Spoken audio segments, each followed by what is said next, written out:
Bonsoir et bienvenue à tous, chers abonnés et chers panafricains. Vous êtes sur votre chaîne d'analyse préférée, Cameroun Info 230. Je suis votre nom pseudo, et aujourd'hui, nous plongeons au cœur d'une actualité camerounaise qui fait grand bruit. Notre titre du jour, gyrophare voiture de police Issa Chiroma brièvement arrêté au Nigeria, un épisode trouble à la frontière camerounaise.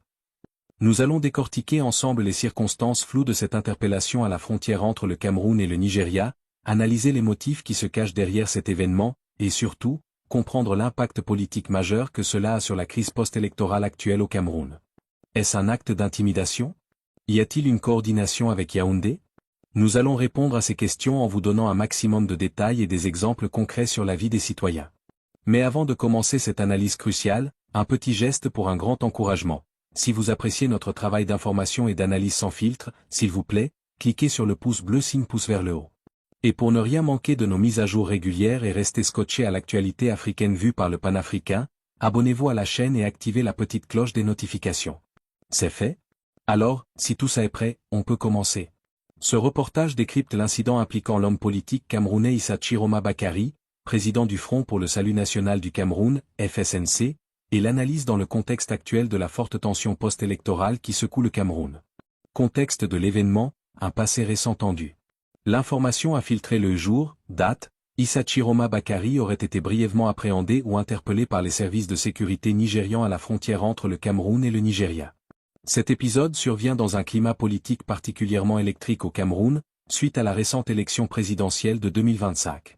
Issa Chiroma, ancien ministre et porte-parole du gouvernement pendant de longues années avant de rejoindre l'opposition, est l'une des figures qui ont contesté avec virulence les résultats officiels du scrutin présidentiel, revendiquant même sa propre victoire et appelant à une mobilisation nationale, opération Ville morte, manifestation.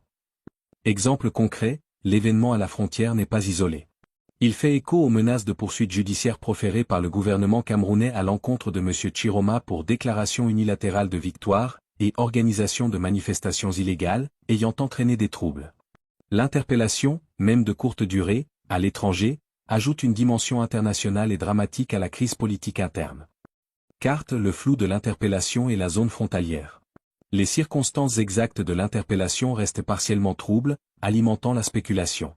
Astérisque le lieu, l'incident s'est produit dans la zone frontalière, probablement dans la région de l'extrême nord du Cameroun adjacente aux États nigérians comme celui de Borno, une zone déjà sensible en raison de l'insécurité liée à Boko Haram et à la circulation transfrontalière des populations. Astérisque le motif invoqué, si les autorités nigérianes n'ont donné aucune explication officielle immédiate, des sources non confirmées évoquent des vérifications d'identité renforcées ou une alerte émise par les services de sécurité camerounais. Il est crucial de noter la coopération sécuritaire entre les deux pays dans cette zone face au terrorisme, une coopération qui peut parfois être utilisée pour des motifs politiques.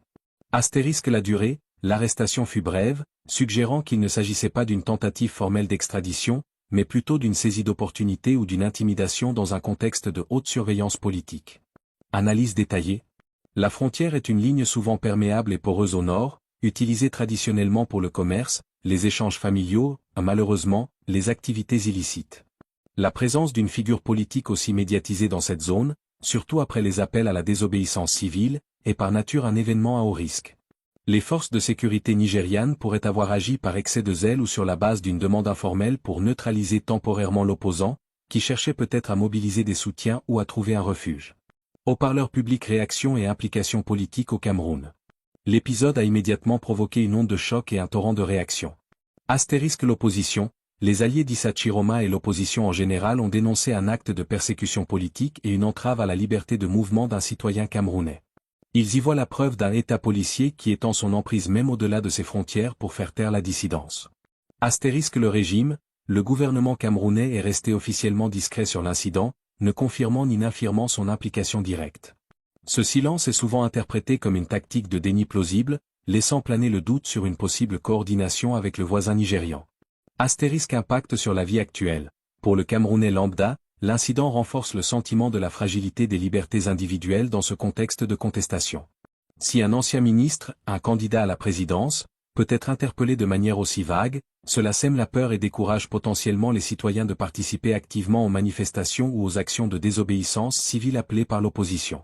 Perspective ajoutée, historiquement, les leaders séparatistes anglophones ont déjà été appréhendés au Nigeria avant d'être extradés vers le Cameroun, soulignant que la coopération sécuritaire peut s'étendre aux opposants.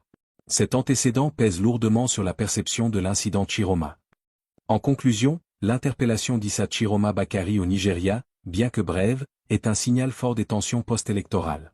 Elle révèle les risques encourus par les figures de l'opposition et met en lumière la complexe dynamique transfrontalière qui peut devenir un outil dans la lutte politique interne au Cameroun. L'incident marque un nouveau chapitre dans la crise de légitimité qui suit l'élection de 2025.